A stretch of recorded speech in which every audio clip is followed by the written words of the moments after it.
have a coarse, medium, and fine. I then go on to a hard translucent oil stone and a leather strop. So the coarse stone is about a 300 grit.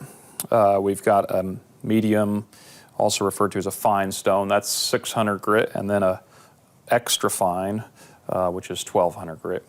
The hard translucent, they don't give that a grit size because it's a quarried stone, it's a natural stone. So let's begin here. One of the things to be concerned about here is the angle, but 25 to 35 degrees is fairly standard. I just do it by eye. I'm going to start by putting a little bit of water on the stone. So the water, what the water does is it helps float away the particles. I added a couple drops of soap there to help break the surface tension of the water. The first thing that I'm going to do here is I'm going to start by working on the bevel. That's this part of the tool right here, and I'm going to start on the coarse stone. What we're going to do is bring my hand down close to the bevel and feel the bevel. You can rock the chisel back and forth. You can even see the water coming out right at the edge there, and you know that you've got the angle. Okay, so now I've got this, and I'm just going to work it back and forth. Now there's several ways to do this. We can work in a circle. We can go straight back and forth like this. You can do it in a figure eight if you want to get fancy. The main thing is you want to maintain a consistent bevel. Okay, so how do I know that I've maintained the bevel? Well, let's check our progress. You can see a scratch pattern right there. See that scratch pattern?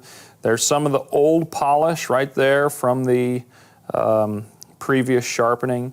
I'm doing the whole entire bevel so I can see the scratch pattern and I can see that I'm maintaining the same bevel that's there on the chisel. So again, back like this, what I'm not doing, I'm not holding it up here. If I was holding it up here, the chisel would move back and forth like this and it would tend to put a round in the chisel, which I don't want to do. So I'm going to hold it as close as I can. My left hand comes in here for stability, and we work it back and forth, work in a circular motion, just like this. Again, maintaining a consistent bevel here. So let's look at it again. Seems like we're making some progress. So let's work on it a little bit more. Now, how do I know that I've gone enough on one particular stone? That's the question. How do we know that we've gone enough? Well, as I mentioned earlier, what defines sharp is having two surfaces meeting. So you have one surface meeting the other surface. Now what we're doing here on this bevel is we're removing metal. So we're taking metal away from the bevel to the back. So when that happens, when the bevel has met the back, we're going to feel a burr. Now this is the secret to sharpening. You've got to get the burr. So you can feel, sometimes even see, but unfortunately you can't feel the burr in the video, but you can feel it here. Now I'm feeling it right here, right there, and right there. I feel a little bit heavier right there, but I want to make sure that I feel a burr all the way across that edge, because what we have here is we've got this bevel meeting the back. I want to get a little heavier burr. So if I'm not getting a burr, that means that I either, one, haven't gone enough on this bevel, I haven't sharpened this bevel enough, or two, I'm not at the right angle. I could be a little bit too low. That would be one reason I'm not getting a burr. Simply turn it over, look at that scratch pattern. If your scratch pattern is back here, but not up towards the bevel, well, you need to increase the bevel. So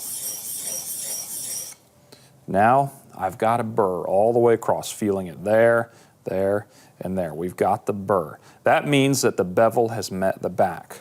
Now, that burr for me is a tactile indicator that I've gone enough on this stone. I'm ready to move on to the next stone. But what I'm going to do is I'm going to take that burr off. Okay, so I'm going to come over to the fine stone. the ultra fine stone here, and I've got the stone flush with the edge here in this little holder.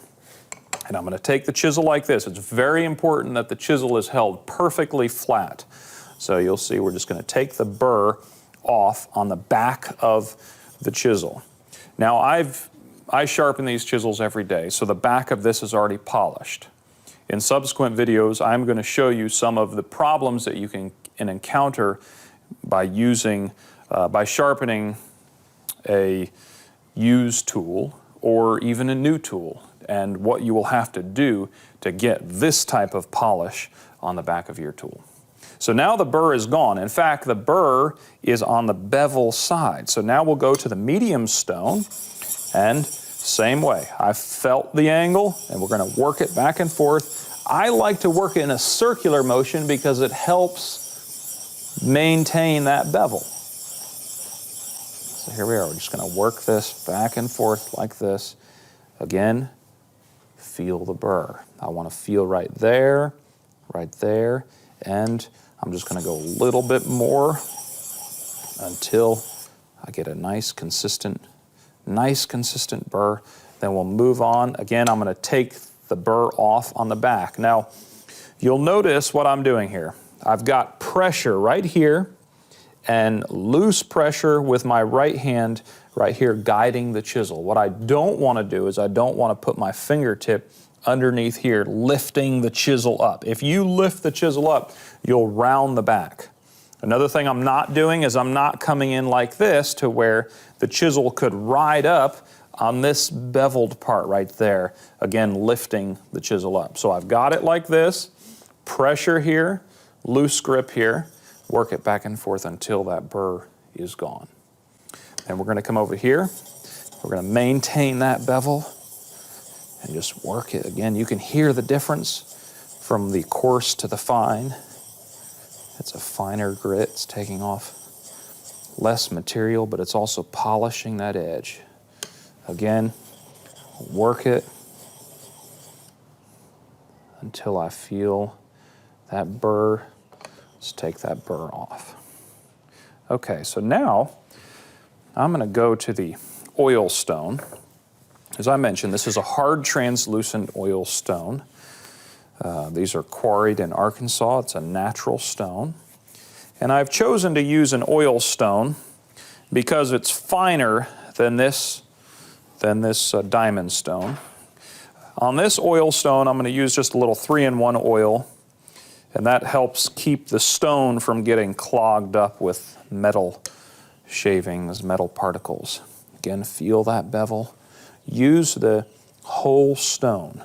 The advantage here of doing this freehand without the use of a guide is that I can use the whole stone, so I don't have to worry about the stone wearing unevenly. You'll notice here I'm using this corner over here.